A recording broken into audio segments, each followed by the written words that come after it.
ক্ষমতায় এলে বুলডোজার চলবে, মুখে নয়। পরিবর্তন যাত্রায় সোজা বুলডোজার নিয়ে হাজির সুকান্ত মজুমদার। বাঁকুড়ার রানীবাঁধে বুলডোজারে চেপে পরিবর্তন যাত্রায় অংশ নিয়েছেন সুকান্ত মজুমদার। তৃণমূল সরকারকে বুলডোজার দিয়ে গুঁড়িয়ে দেওয়ার স্লোগান লেখা প্ল্যাকার্ডও দেখা গিয়েছে বিজেপির পরিবর্তন যাত্রায়। বুলডোজারে সুকান্ত মজুমদার ছাড়াও স্থানীয় বিজেপি নেতৃত্বরা ছিলেন। বুলডোজারে চেপে বেশ কিছুটা পথ যান তারা। উত্তরপ্রদেশের মুখ্যমন্ত্রী যোগী আদিত্যনাথের বুলডোজার নীতি সারা দেশে চর্চিত।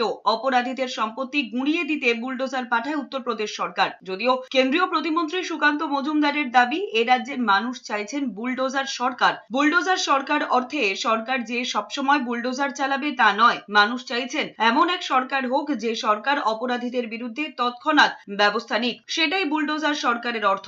বিজেপি এলে যারা মহিলাদের সঙ্গে অপরাধমূলক কাজ করবেন তাদের বাড়িতে বুলডোজার চলবে।